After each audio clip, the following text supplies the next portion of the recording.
Bismillahirrahmanirrahim.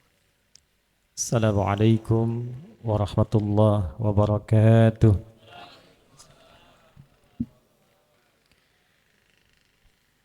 Alhamdulillahi wa kafa.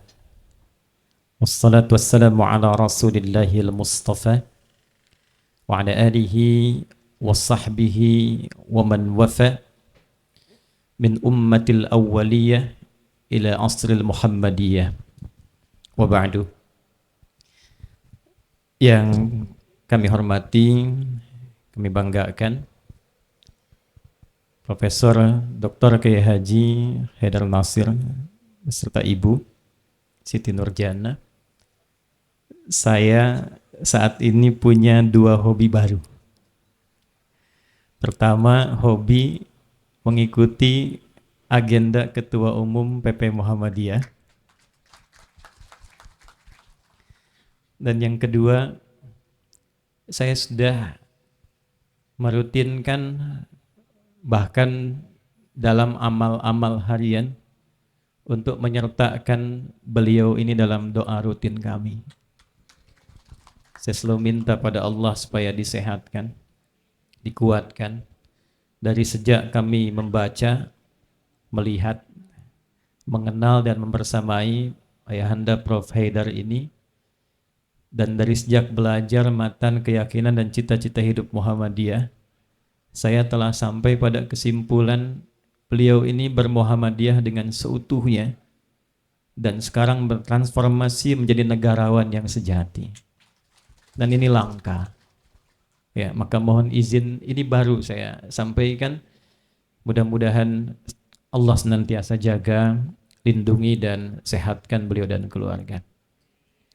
Seluruh unsur pimpinan Pusat Muhammadiyah, Profesor Kiai Haji Dadangka Ahmad, Mas Agung, ada juga dengan kita di sini Dr. Agus, Mas Izul, kemudian dari MPKU, Dr. Agus Samsudin luar biasa, dan di sini juga kita dapati tokoh-tokoh, Pak Bupati, Pak Dadang, ini batiknya dan akhir sambutannya saya catat tadi sudah Muhammadiyah, tinggal KTA-nya saja ini. Saya bisik-bisik dengan Prof. Dadang tadi, besok-besok kalau ngundang pejabat lagi, itu langsung disiapkan KTM-nya. Beserta jajaran yang saya hormati, saya muliakan, mudah-mudahan senantiasa dibimbing Allah dan sukses dalam beraktivitas. Yang saya hormati, saya muliakan, baik dari TNI juga Polri, Pak Kapolda yang mewakili. Ini nasabnya sama dengan saya, Pak Hidayat. Beliau dari Ende. Ini Pak, saya sebelum menyebutkan dan doa khusus untuk Mas Jendra Fahmi, saya juga ingin tolong sampaikan pada Kapolda bahwa ini juga termasuk hadiah dari Muhammadiyah untuk Hari Bayangkara yang ke-77. Ya. Boleh direkam Pak? Karena ayahanda beliau itu dulu sempat mengabdi di Brimob. Ya, jadi ini juga bagian dari hadiah terindah dari Muhammadiyah untuk Hari Bayangkara yang ke-77. Mudah-mudahan TNI Polri tetap solid, tetap kuat, NKRI tetap terjaga dengan baik, dan menjadikan Muhammadiyah juga sebagai bukan hanya bagian, tapi keluarga besar dari NKRI ini yang dapat membangun, mencerahkan, dan membawa negara ini menjadi berkemajuan. Unsur pimpinan wilayah, daerah, cabang, sampai dengan keranting, baik Muhammadiyah ataupun Aisyah, para simpatisan semua. Di rumah sakit ini ada yang beda. Di rumah sakit ini ada yang beda. Pak Dokter Ade, tolong catat betul ini. Karena ini bukan sekedar rumah sakit, tapi membawa nama Muhammadiyah yang melekat dalam namanya. Bahkan disingkat pun Muhammadiyahnya tidak hilang. Ya, Rumah Sakit Muhammadiyah Bandung Selatan. Apa yang membedakan dan memberikan nilai tambah Sehingga rumah sakit itu tidak sekedar berwujud bangunan fisik yang membawa misi kesehatan, tapi juga ada nilai-nilai kemuhammadiyahan yang bukan hanya mengiringi, tapi mesti tampil di dalamnya. Saya ingin bagi ini ke dalam 3 bagian yang pokok, kembalikan kepada basic Al-Quran, dan saya ingin akhiri nanti dengan menutup doa baik umum ataupun khusus kepada yang nama-nama yang melekat baik di gedung ataupun masjid yang ada di area ini. Bapak Ibu sekalian, di dalam Al-Quran manusia itu setidaknya disebut dengan 5 nama. Ya, disebut dengan 5 nama. Tanpa bermaksud mengajari, hanya mengulang apa yang pernah kami dapati dan kami pelajari. Kadang ia disebut dengan bashar. 35 kali disebutkan dalam Al-Quran. Kadang disebut dengan ins, dipasangkan dengan jin. Pasangan ini disebutkan 18 kali dalam Al-Quran. Kadang disebut dengan insan, 65 kali disebutkan dalam Al-Quran. Kadang disebut dengan Bani Adam, menunjuk pada genealogi sampai ke awal Nabi Adam, 7 kali disebutkan dalam Al-Quran. Dan kadang disebut dengan An-Nas untuk menunjuk sifat sosial dan komunal, 241 kali disebutkan dalam Al-Quran. Dari 5 ini, itu semua bukan hanya kata yang kemudian ditampilkan dalam mushaf, dibacakan di lisan, dan hampa makna. Itu dari setiap tempat di ayat Quran, setiap ada kata ini selalu sesuai dengan konteks. Tadi Pak Haidar menyebutkan surat Al-Asr. Itu ketika menyebutkan nama manusia, tidak disebutkan bashar, bukan ins, bukan annas, bukan Bani Adam, tapi insan. Wal asr, innal insana lafi khusr. Dan itu sesuai dengan konteksnya. Jadi tidak sekedar disebutkan bashar, nas, insan, tapi sesuai dengan misi dan visi kehidupan yang telah Allah tetapkan sebelumnya. Dari 5 ini, saya ingin tarik satu saja yang nanti akan terkait dengan fungsi rumah sakit. Bashar, 35 kali disebutkan dalam Al-Quran, dan tidak pernah disebutkan kecuali menunjuk pada anatomi manusia secara umum. Jadi kalau kita mengaji kata bashar di dalam Quran, kita akan temukan petunjuk bagaimana diri kita ini seutuhnya dijelaskan oleh Quran. Diterangkan oleh Allah Sang Pencipta. Ada apa saja dalam diri kita. Keistimewaannya apa, fungsinya apa, yang dibutuhkan apa, kalau kurang dampaknya bagaimana, kalau kelebihan nanti dampaknya pun seperti apa. Itu bashar.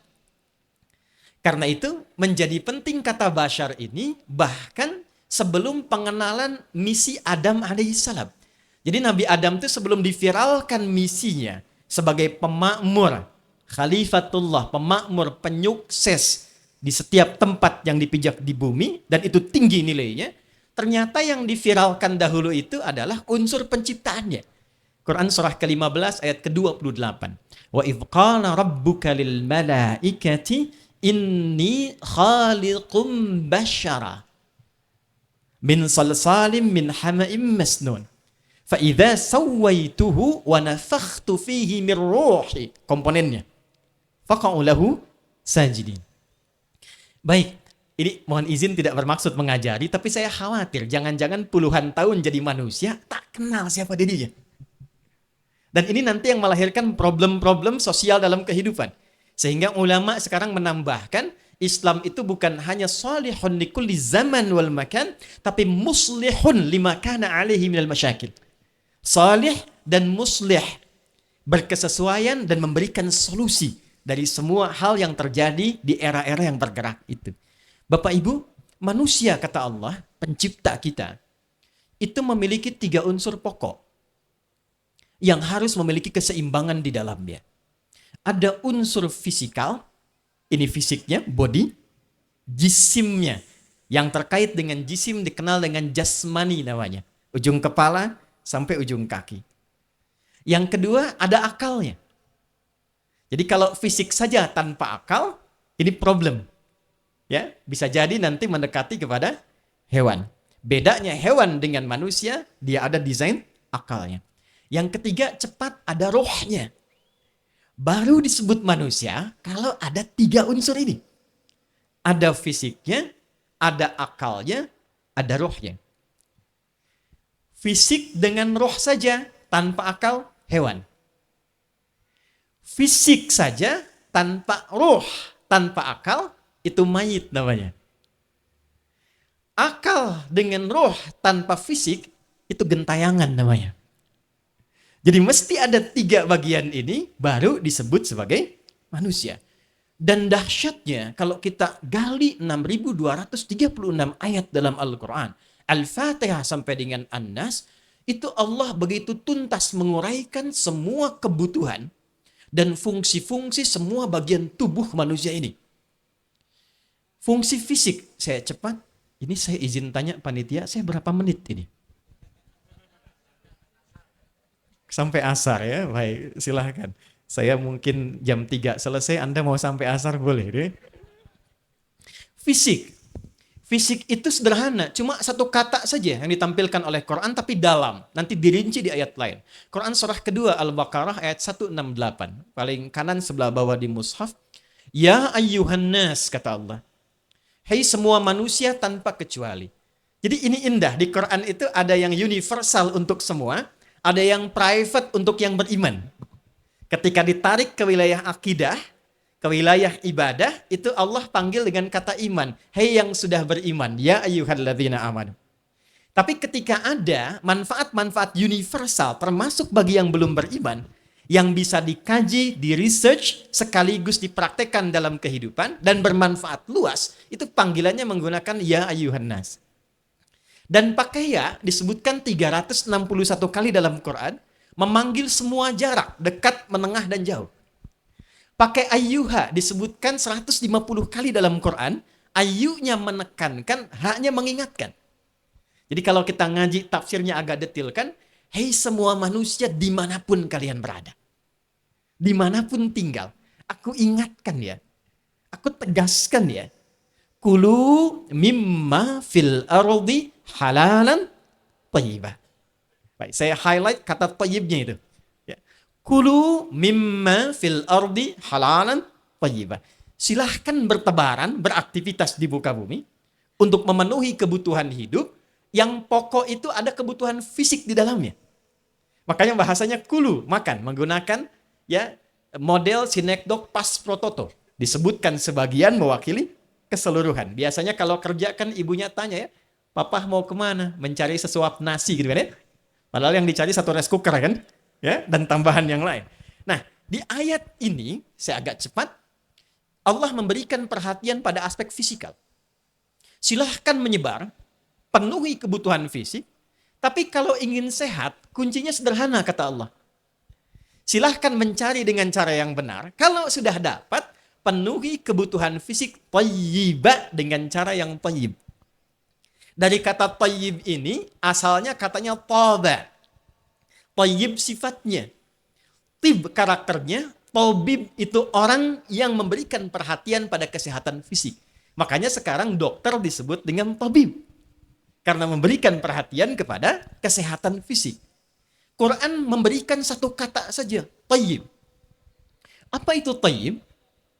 Orang Arab itu kalau melihat seseorang sehat secara fisik, kuat, itu dia akan mengatakan alhamdulillah ana thayyib. Kaifa haluk ya akhi, apa kabar? Alhamdulillah ana thayyib. Alhamdulillah saya sehat. Fisiknya sehat, kuat, tak ada masalah. Itu thayyib. Cuma kan kadang-kadang mohon maaf, ada yang fisiknya sehat, kuat, tidak ada masalah, tapi pikirannya tidak sehat. Tindakannya pun yang dibimbing oleh pikiran tidak sehat. Sifatnya bermasalah. Kan ada Bang Toyib ya, dia sehat tapi 2 kali puasa, 2 kali lebaran dia gak pulang-pulang, kan? Maka muncul pada yang kedua, memberikan perhatian pada kesehatan akal. Karena kalau fisik yang sehat, akalnya juga sehat, sehatnya akal ini akan membantu meringankan tugas fisik. Karena itu orang-orang yang derajat keilmuannya tinggi, mohon maaf sekali, ya S1, S2, S3, semakin tinggi ilmunya, pasti semakin ringan tugas fisiknya. Itu sudah otomatis. Karena itu turun nanti ayat-ayat yang memberikan perhatian pada aspek yang kedua, yaitu perhatian intelektual. Saya belum masuk kepada nutrisi dan asupannya. Nah, fisik yang sehat, kemudian akal yang sehat, itu akan menjadi sempurna jika ada bagian yang ketiga, yaitu sisi spiritual yang sehat. Fisiknya bagus, akalnya bermasalah, maka masalahnya semakin problem. Semakin pintar tapi rusak bagian ketiganya, itu merusaknya lebih tinggi dibandingkan dengan orang yang bodoh tapi kuat fisiknya. Maaf Pak, orang yang kurang pintar, kurang soleh, kalau mencuri paling-paling kelasnya ayam. Tapi kalau orang pintar, fisiknya kuat, orangnya pintar, hatinya bermasalah, itu nyurinya bisa lebih banyak dibandingkan dengan kelas yang kecil tadi. Jadi kalau sapi cuma makan rumput, ini bisa makan aspal. Pak Dadang lebih tahu itu. Itu masalahnya di mana? Itu masalahnya ada dalam rohiyahnya. Sehingga bagaimana supaya seimbang antara fisik, akal dengan rohnya, maka ditampilkanlah oleh Quran menu-menu dan paparan penyakitnya. Ini yang harus diikuti, ini yang harus dihindari. Jadi bukan hanya fisik yang memerlukan 4 sehat 5 sempurna. Makannya yang benar, nutrisinya yang bagus, ini baru fisikal. Akal juga perlu menu. Maka turun ayat-ayat tentang membaca, tentang berpikir, tentang menalar, tentang meriset. Dan yang terakhir, ini yang jarang sekali sekarang banyak dikaji, dan sekarang justru yang marak digandrungi, 85% anak muda hadir di dalamnya, di majlis-majlis ilmu. Menu spiritual. Saya akan lompat sedikit saja. Bila tidak terpenuhi 3 bagian ini, maka muncullah kemudian penyakit. Yang dengan penyakit ini, mesti ada solusi lagi yang didatangkan untuk mengobatinya. Nah, penyakit inilah yang kemudian kita akan temukan korelasinya dengan apa yang dibangun di berbagai tempat yang kita sebut dengan rumah sakit tadi. Ada sakit fisik, ada sakit di akal, ada sakit di dalam spiritual atau sakit dalam jiwanya. Ini yang nanti akan saya tarik ke dalam bahasa Arab, dan menariknya Muhammadiyah adalah persyarikatan pertama yang menghadirkan semua makna ini yang seharusnya berjalan di rumah sakit yang berada di dalamnya. Baik, Bapak Ibu, kalau cuma sakit fisiknya, mata sakit, telinga sakit, sampai ke kaki, itu orang Arab menyebutnya dengan daun. Obatnya disebut dawa. Saya ulangi, daun, obatnya disebut dengan dawa. Kata Quran, makan yang benar. Kalau makan yang begini, potensial fisiknya sakit. Lalu dia makan yang dilanggar tadi, sakit perut. Itu bahasa yang dimunculkan sampai oleh orang Arab kekinian, itu disebut dengan namanya. Daun. Obatnya disebut dengan dawa. Nabi mengatakan, likul lidain dawaun. Setiap ada penyakit, pasti ada obatnya. Illal maut, kecuali kematian. Tapi kalau penyakit ini sudah tak mampu ditangani secara medis, dan umumnya penyebabnya bersumber dari jiwa, jadi ada penyakit yang dokter pun sudah give up, ya ini nggak bisa nih, ini nggak mungkin nih. Kemarin ada beberapa yang datang membawa rekam medis, divonis kanker paru, yang semua rumah sakit itu sudah menolak. Ini nggak bisa, ini resiko kematian tinggal sekian bulan lagi. Atau penyakitnya bersumber dari hati yang tidak ada kaitan langsung dengan fungsi fisik. Misal, iri hati, ria, ya itu gak akan ditemukan dalam fungsi fisik. Tapi penyakit itu ada dan memengaruhi sikap dalam fisik. Tapi kalau dicari gak akan ketemu di polinya. Di sini ada poli ria? Ada ya? Poli dendam ada nggak? Nggak ada ya. Biasanya di rumah sakit itu cuma 2 yang tidak ada. Poli hati sama poligami itu. Yang lain ada. Tapi justru sumber utamanya dari situ. banyaknya penyakit-penyakit yang tingkat medisnya tinggi, yang saya maksudkan itu parah, mengacu kepada stroke, stres yang tinggi, resiko kematian, itu justru sumbernya dari penyakit-penyakit hati. Asalnya dari situ. Kalau ada yang tidak tertangani secara medis biasa, dan bersumber dari hati atau penyakit fisik yang sudah sulit ditemukan obatnya, maka kualifikasinya oleh Allah diberikan pada kata yang kedua, dialihkan dari daun menjadi maradun namanya. Saya ulangi, dari daun menjadi apa? Maradun. Silahkan cek dalam Quran, tidak kita temukan kata marad kecuali hampir selalu bersanding dengan hati. Kata marad pertama Al-Baqarah ayat 10. Fi qulubihim marad. Fazadahumullahu marada. Orangnya disebut marid. Jadi sumber pertama orang sakit itu sebetulnya yang di-highlight oleh Quran itu yang paling bahaya hatinya. Ternyata sumber makanan pun ketika dimakan itu salah, itu selalu dikaitkan dengan kondisi hatinya. Kalau hatinya tidak baik, berpengaruh pada pikiran, pikiran mencerna yang tidak bagus, kesimpulannya dipraktekkan oleh fisik. Maka itulah sebabnya ketika penyakitnya disebut marad, maka Allah turunkan kata yang paling utama sebagai obat. Di Quran tidak kita temukan kata dawa, tetapi hanya ada satu kata yang akan kita dapati, yaitu syifaun. Saya ulangi, syifaun. Obat penawar dari semua penyakit yang berpotensi menggerogoti baik fisik, akal, sampai dengan ke hati. Itu disebut dengan syifa. Kalau kita ingin tarik tempatnya kepada kata tempat, syifa itu sifat. Kita tarik menjadi tempat. Tempatnya maka disebut dalam bahasa Arab dengan mustashfa. Syifa obatnya, tempatnya mustashfa. Nah, mustashfa itu kata Islami. Bukan sekedar bahasa Arab. Kata Qurani. Karena dengan menyebutkan mustashfa itu, diharapkan yang diobati bukan cuma fisiknya. Stresnya hilang, hatinya tenang. Diambillah kata syifa, ditempatkan dalam bentuk satu ruang, satu bangunan, di dalamnya diisi dengan terapi dan pengobatan, maka tempatnya disebut mustashfa. Diterjemahkan ke dalam bahasa Indonesia disebut rumah sakit.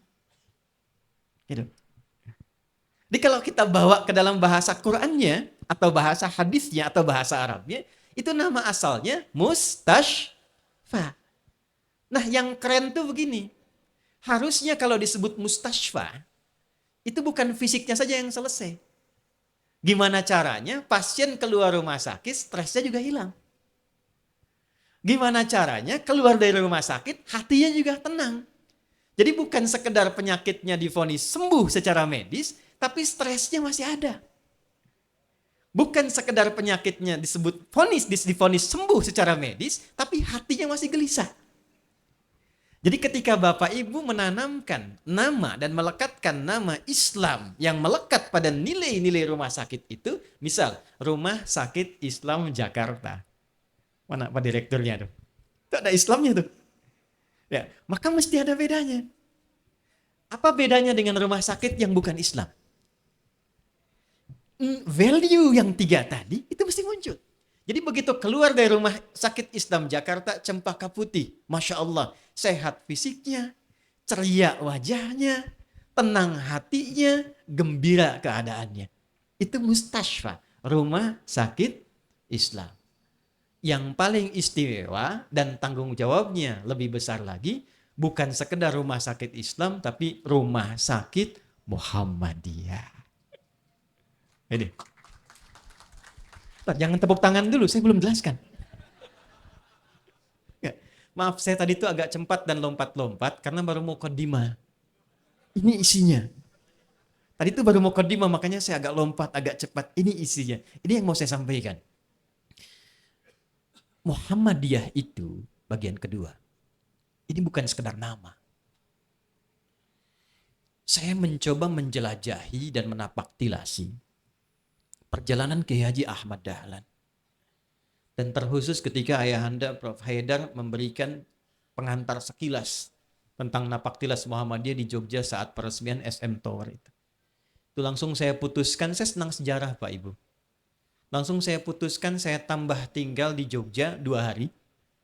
Lalu saya bilang ke keluarga, cepat datang ke sini kita nginap tambah 3 hari. Kita atur waktu. Bukan sekedar ingin promosikan dan ingin memberikan pencerahan tentang hebatnya kualitas perjalanan Suara Muhammadiyah sampai punya tower dan punya hotel itu. Tapi saya ingin ajarkan keluarga, yuk kita napaktilasi. Ada sesuatu yang istimewa. Saya ke Pasar Kajen, Pak. Bu. Masjidnya, ke makamnya, ziarah ke Kiai Haji Ahmad Dahlan. Kemudian setelah itu ke Kiai Walidah di hari yang sama. Saya ikuti sejarahnya, perjalanannya, sampai dengan cerita-cerita inspiratif dan pengajaran beliau yang sebagian tadi disampaikan oleh Prof. Haidar Nasir. Di situ saya baru menyadari kenapa diberi nama Muhammadiyah bukan Ahmadiyah. Bukan cuman kelak jadi problem misalnya ada Ahmadiyah, bukan. Ya. Tapi yang paling menarik itu, biasanya kan kalau bikin nama persyarikatan, itu umumnya dilekatkan pada nama. Ya. Atau mazhab itu pada nama. Imam Syafi'i pengikutnya apa? Syafi'i.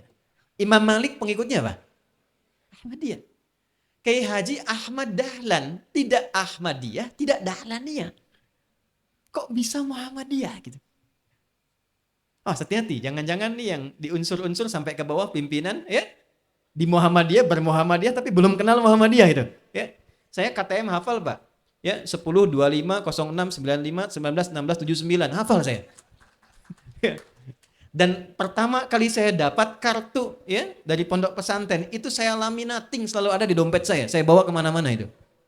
Untuk menunjukkan bahwa ya saya memang bukan sekedar warga, tapi saya lahir dari rahim persyarikatan ini. Muhammadiyah itu asalnya dari 3 unsur, Muhammad tambah ya tambah tak di ujungnya. Muhammad itu tidak disebutkan dalam Quran di 4 tempat. Kecuali menunjuk pada satu makna. Jadi Nabi Muhammad itu bedanya, semua nama yang melekat pada beliau itu nama sifat. Nabi lain nama zat.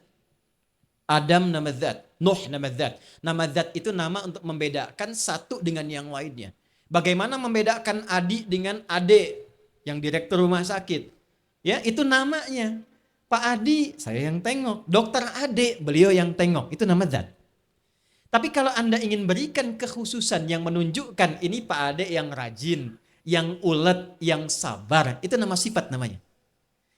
Zat itu bisa wafat dan hilang, tapi sifat itu abadi. Nggak ada berani meninggal. Pintar meninggal tuh nggak ada. Orangnya wafat, sifatnya abadi. Nabi Muhammad semua namanya sifat dan bukan zat, untuk memberikan kesan semua yang melekat pada beliau bisa diteladani. Anal Mahi, Muhammad, Ahmad, Syafi, semua yang melekat pada beliau sifat. Nah, nama sifat ini yang viral 2. Dan dua-duanya disebutkan dalam Quran. Satu Ahmad, yang kedua Muhammad. Ahmad itu hanya sekali disebutkan di Quran surah 61 ayat ke-6. Dan itu nanti diambil dari lisan Nabi Isa, Yesus Mesias, saat memperkenalkan jati diri beliau dan memberikan petunjuk akan datangnya Nabi penutup yang bukan beliau. Di Nabi Isa itu, Bapak Ibu, itu punya sifat sama dengan Nabi Muhammad, sama-sama punya ajaran kasih. Penyayang beliau itu. Ya, yang diteruskan tuh ajaran kasihnya. Ada ramalan di kitab dulu, akan tiba Nabi penutup, itu sifat kasihnya tinggi. Umatnya menduga pada masa itu, ini Nabi penutup. Maka Nabi Isa memperkenalkan nama lain pada Nabi Muhammad yang menunjukkan keunggulannya yang tidak bisa disaingi oleh nabi-nabi yang lainnya. Maka beliau katakan, wa mubasysyiran bi rasulin ya'ti min ba'di ismuhu Ahmad. Kenapa bukan Muhammad? Karena Muhammad itu serupa dengan nama Isa dalam sifat. Tapi Ahmad itu superlatif dari bentuk Hamid. Nah, Hamid ini itu bentuk kebaikan, kemuliaan dalam wujud vertikal, hablum minallah. Jadi kalau ada orang rajin tahajud saja, belum bisa puasa Daud, belum rajin baca Quran, itu orang Arab menyebutnya dengan Hamid, anta Hamid. Tapi kalau ada orang yang rajin tahajud, rajin baca Quran, rajin puasa, rajin sedekah, kepada Allahnya tinggi, maka berubah namanya dari Hamid jadi Ahmad. Kenapa Nabi Isa memviralkan kata Ahmad, ingin memberikan kesan, ini Nabi luar biasa. Belum wafat, surganya sudah diturunkan jaminan dalam turunnya surah Al-Kautsar. Namanya sudah viral, dihormati oleh semua Nabi sebelum lahirnya. Mulia tingkatannya, Habibullah gelarnya, tapi pendekatannya dan takarubnya pada Allah tak tertandingi oleh nabi-nabi lainnya. Anda baca Al-Bukhari, nomor hadis 2010. Itu ada beberapa sahabat ingin tahu tingkat ketakwaan Nabi, tanya ke Sayyidah Aisyah, "Kaifa kanat salatun Nabi sallallahu alaihi wasallam?" Gimana sih salat malamnya Nabi? Kata Sayyidah Aisyah, "La tas'al an husnihinna wa tulihinna." Jangan tanya panjang dan bagusnya, enggak bisa diikuti. Penasaran, besoknya ikut. Abdullah bin Mas'ud, Ubay bin Ka'af, Abdurrahman bin Auf radhiyallahu taala anhum jami'an. Salat malam di belakang Nabi. Pengen tahu cara salatnya Nabi. Itu begitu berdiri, Pak, dikira akan ruku Al-Baqarah 100 ayat. Ternyata nyambung sampai khatam 286 ayat. Dikira akan ruku nyambung Ali Imran 200 ayat. Dikira akan ruku nyambung An-Nisa 176 ayat. Setelah 5 juz 4 halaman baru ruku 1 rakaat. Itu besoknya gak ikutan lagi. Itulah sebabnya Nabi Isa memviralkan kata Ahmad. Ya. Nah, kenapa kemudian Kiai Haji Ahmad Dahlan itu memviralkannya nama Muhammadnya? Karena kalau Ahmad, Bapak Ibu, tadi superlatif dari kata Hamid, hubungannya melekat antara kita dengan Allah. Sifatnya sudah wajib. Tapi pancaran dari sifat-sifat keberhasilan ibadah itu baru dinilai berhasil ketika ada Muhammad di dalamnya. Makanya syahadatnya 2 kan? Asyhadu an la ilaha illallah wa asyhadu anna Muhammadan Rasulullah. Kalau Ahmad itu sudah otomatis. Hubungan kita yang sifatnya sudah wajib. Yang muslim sholat kan? Sifat Ahmad. Baca Quran, sifat Ahmad. Tapi apakah semua yang sholat berhasil membawa value sholatnya? Belum tentu. Apa tujuan dari sholat?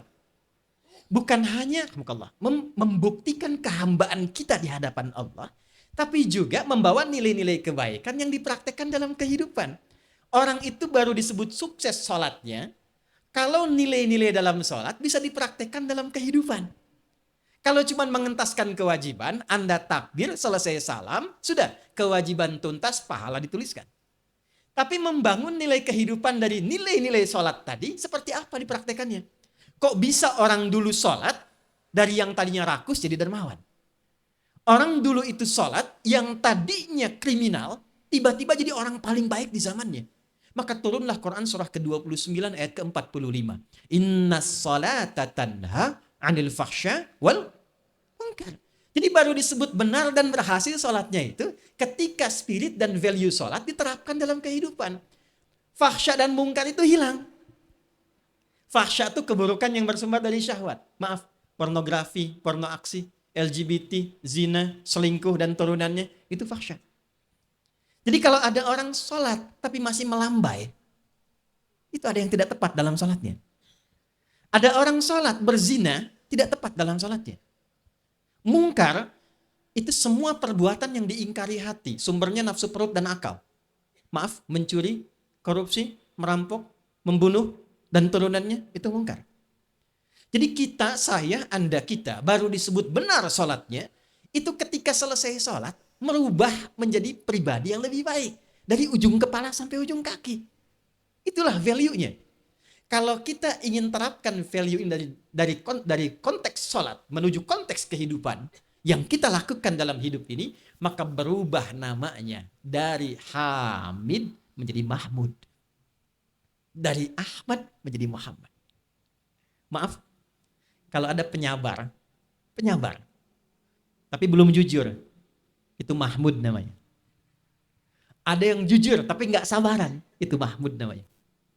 Tapi kalau jujur, penyabar, perhatian, toleran, berkasih sayang, maka bentuknya dirubah menjadi superlatif, menjadi Muhammad. Dari aspek transendental menjadi aspek sosial. Kiai Ahmad Dahlan menyimpulkan dengan jenius, kalau sholat sudah kewajiban, semua orang sholat. Maka beliau menginginkan orang yang sholat itu value-nya dibawa, diterapkan dalam kehidupan. Itulah yang beliau riset, dan kembalinya dari Mekah dipraktekkan semua ayat itu bukan hanya berwujud ayat spiritual.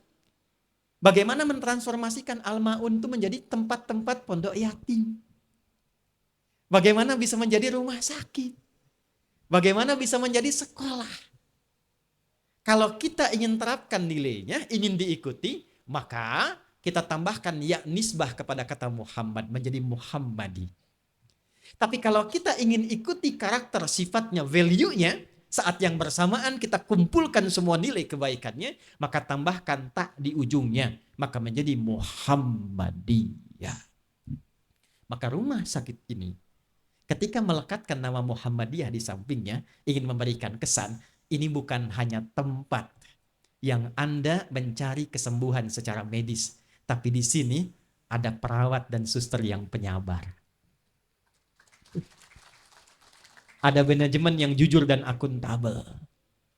Ada orang-orang yang merawat dengan penuh kasih. Ada orang-orang yang membahagiakan. Karena itu PR buat Mas Agus ini membuat pedoman rumah sakit Muhammadiyah yang membawa nilai atau value bermuhammadiyah di semua rumah sakit Muhammadiyah.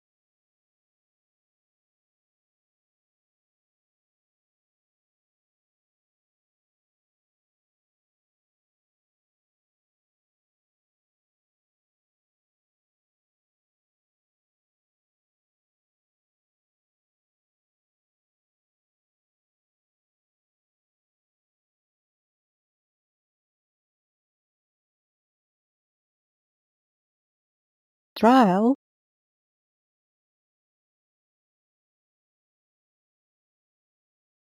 Trial.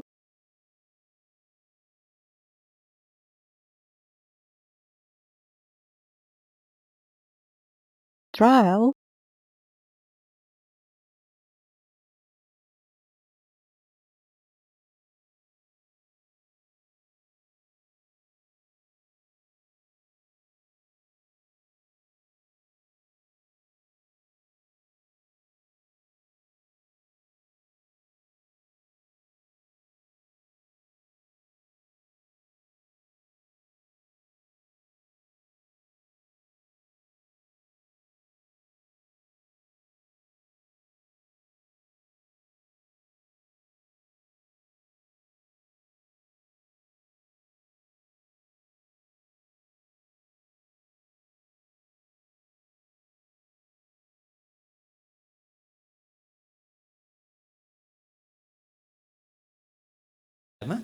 Januari 1926. Kemudian juga beliau punya teman juga, ada satu ulama besar yang lahir dari Banten, Kiai Haji Asnawi. Kiai Haji Asnawi itu punya keturunan, di antara keturunannya melahirkan ibu kami. Jadi saya dari garis keturunan itu nyambung ke gurunya pertemanan Kiai Haji Ahmad Dahlan, dan dari tiga itu yang paling jelas nasabnya nyambung ke Rasulullah, Kiai Haji Ahmad Dahlan.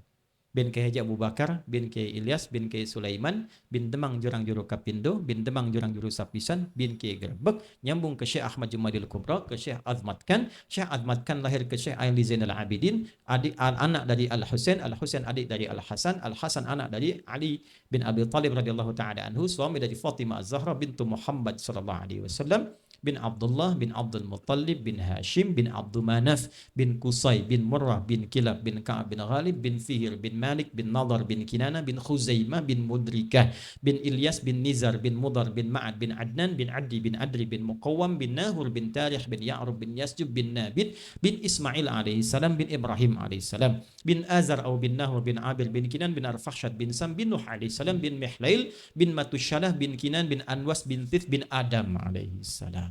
Ya, ayo diulangi coba. Ya.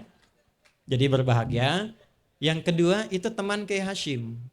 Hadratus Syekh Kiai Haji Muhammad Hashim bin Asy'ari. Jadi jangan sampai walaupun rumah sakitnya Muhammadiyah, yang mau masuk NU silakan, alhamdulillah. Ini Muhammadiyah, jawab Muhammadiyah, Kiai Ahmad Dahlan temannya Syekh Hasyim Asy'ari. Ya. Jadi insya Allah rumah sakit ini juga terbuka, siapapun mesti kenal. Katakan, ya, ini nasabnya nyampe ke Nabi. Berbangga kita. Makanya jangan malu. Jangan tutup-tutupi. Ya, kalau berasal dari Muhammadiyah, perkenalkan. Bupati, saya Muhammadiyah. Alhamdulillah. Ya, Gubernur saya Muhammadiyah, alhamdulillah. TNI Muhammadiyah, alhamdulillah. Panglima Besar Jenderal Sudirman itu guru di Pacitan dari Muhammadiyah. Ya, jadi yang ingin kita sampaikan adalah satu, berbahagialah nasab kita tersambung. Kalau di alam kubur ditanya man rabbuka, saya pengikut cucunya Nabi. Satu. Yang kedua, saya ingin spesial memberikan penguat pada Mas Yendra Fahmi dan keluarga. Sejak Pak Haidar menyampaikan informasi terbatas lewat WA, hal yang pertama saya lakukan mendoakan. Dan yang saya doakan mohon izin ayah dan ibu. Karena setelah saya belajar melihat profil, kita bertiga punya kesamaan. Riwayat mencintai ayah dan ibu. Pak Haidar dengan kami punya kemiripan dari riwayat ayah dan ibu, juga Mas Yendra juga demikian. Maka saya ingin berikan hadiah 9 lafaz dalam Sahih Muslim. Yang viral itu syarahnya, tapi matannya jarang viral. Saya percepat. Idza matal insan atau idza matal abdu inqata'a sa'iru amali illa min thalath. Shadaqatin jariyah, ilmin yuntafa'u bihi, wa waladin salihin yad'u lahu. Idza matal insan, jika wafat semua manusia yang sibuk itu. Insan itu tidak disebutkan kecuali menunjuk pada totalitas kesibukan manusia dari bangun tidur sampai tidur lagi. Sehingga kenapa muncul surat Al-Asr untuk mengingatkan. Sesibuk apa sih Anda sampai lupa akan wafat? Jangan sampai lupa beramal soleh. Jadi apapun. Jadi TNI yang soleh. Polisi yang soleh. Pejabat yang soleh. Karena Anda sehebat apapun wafat. Wafat. Sepintar apapun wafat. Innaka mayyitun fa innahu mayyitun. Tapi ada orang bahagia yang saat wafat, cahaya kuburnya begitu terang. Dan meninggalkan anak-anak luar biasa yang masih memberikan nilai-nilai kebaikan pada kedua orang tuanya. Jika ada seorang yang sibuk wafat, terputus semua potensi pencarian bekal pulangnya, kecuali 3 yang masih mengalir. Saya tidak akan bicara tentang sedekah jariyah, ilmu yang bermanfaat, tapi saya akan berikan ucapan selamat, waladin salihin yad'u lahu. Mudah-mudahan Mas Fahmi dan istri senantiasa dijaga oleh Allah untuk menjadi anak yang saleh, yang semua hasil dari apa yang kontribusikan ini menjadi doa-doa terbaik yang mengalir bagi orang tua tercinta, bukan hanya melekat pada namanya, tapi juga memberikan cahaya-cahaya terbaik sampai dengan saat berpulang dan dikumpulkan kembali kepada Allah Subhanahu wa taala dalam kebaikan. Saya mohon Mas, tolong jaga istiqomah, lupakan semua itu dan niatkan satu untuk mendapatkan ridha Allah, sehingga Quran surah 13 ayat 23 sampai 24 saya akhiri dengan ini sebelum berdoa, berpeluang untuk diraih. Ada anak yang saat pulang menghadap Allah itu tidak diperintahkan masuk surga sebelum menggandeng bapak ibunya dulu dan pasangannya. Maka saking tinggi dan mulianya amalan anak ini, malaikat semua diminta berbaris di setiap pintu surga untuk menyambutnya. Perhatikan kalimatnya.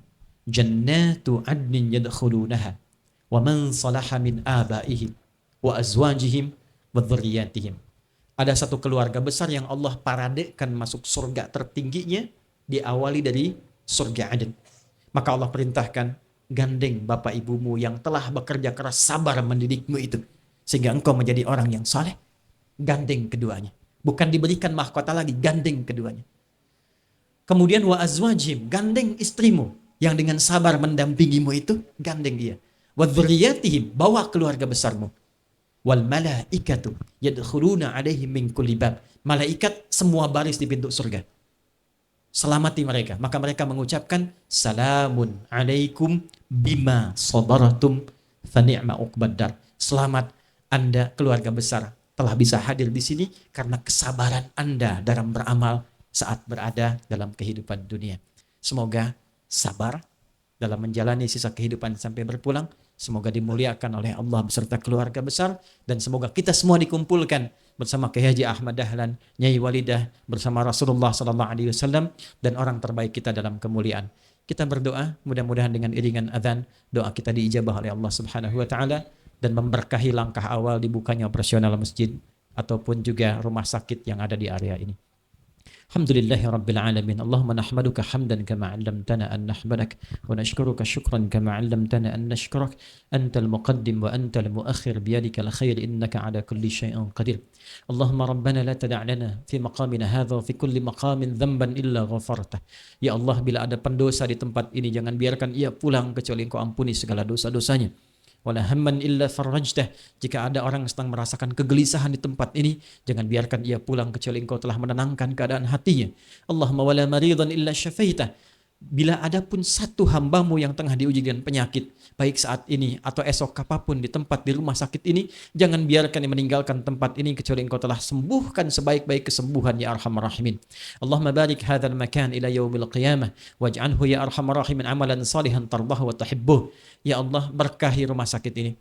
Jangan biarkan ada satu noda keburukan yang terhempas di tempat ini, dan lestarikan keberkahan itu sampai kami menghadap kepadamu di hari kiamat ya arhamar rahimin. Allahumma barik kullaman aslama ya Allah fi insyai hadzal mustashfa bi karamika ya arhamar rahimin. Ya Allah, anugerahkan keberkahan kepada semua orang yang terlibat dalam mewujudkan rumah sakit ini, dari pendandaannya, dari usahanya, kinerjanya, keputusannya, kebijakannya, doanya, fikirannya, tenaganya. Berkahi hidup mereka ya Allah. Ganti dengan semua kemuliaan terbaik dalam hidup mereka ya Allah. Allahumma arzuqhum al-istiqamah hatta yaumil qiyamah. Ya Allah, anugerahkan konsisten pada mereka, pada kami semua untuk beramal soleh sampai kami menjemput kebaikan dan menghadiri satu hal yang sangat besar dalam panggilan-Mu. Allahumma ja'al baqiyata hayatina hayatan thayyibah waj'al akhir wafatina husnul khatimah. Ya Allah, jika ada sisa hidup bagi kami setelah hari ini, maka mohon jadikan sisa hidup kami lebih baik dari sebelumnya. Dan bila pun kami mesti wafat di hari ini atau siapapun yang meninggal di tempat ini, mohon ya Allah jangan biarkan ia wafat kecuali wafat dalam keadaan husnul khatimah. Allahumma barik hadhil jam'iyah Muhammadiyah wa musyarikihi. Ya Allah, mohon berkahi persyarikatan ini. Berkahi orang-orang yang berkontribusi di dalamnya. Waj'alhum ya Allah min muslimiha wa la taj'alhum min murtaziqiha. Jadikan mereka ya Allah, siapapun yang Kau amanahi di persyarikatan ini mampu menghidup-hidupkan Muhammadiyah, dan jauhkan dari mereka ya Allah sifat mencari hidup di Muhammadiyah. Allahumma rabbana ihfad biladana Indonesia wa alifna ya Allah birahmatika ya arhamar rahimin wa jannibna minat tafraqah jannibna minat tafraqah. Ya Allah, berkahi negeri kami Indonesia, jaga kami dari perpecahan ya Allah, satukan kami dalam kebaikan, rahmati para pemimpin kami ya Allah, berikan hidayah, berikan kekuatan agar membawa negeri ini dalam kemakmuran yang Engkau ridai. Allahumma ihfad ulama'ana waj'alhum mukhlishina lakad-din. Ya Allah, mohon jaga para ulama kami dan berikan keikhlasan dalam diri mereka untuk membina, menjaga, membersamai masyarakat dalam kebaikan. Allahumma rabbana atina fid dunya hasanah wa fil akhirati hasanah wa qina adzabannar. Wassallallahu ala sayyidina Muhammad wa ala alihi wa sahbihi ajma'in. Wa akhiru da'wana subhanakallahumma rabbana wa bihamdika asyhadu an la ilaha illa anta nastaghfiruka wa natubu ilaik. Walhamdulillahi rabbil alamin.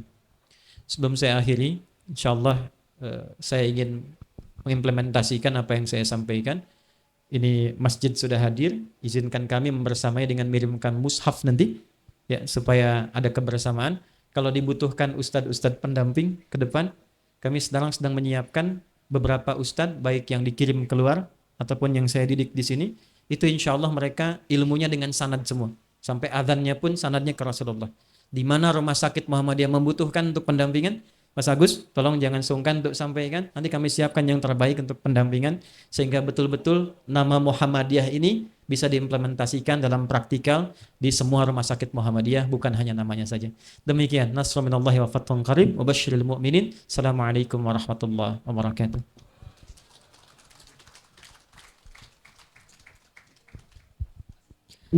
Terima kasih kepada Bapak Ustaz.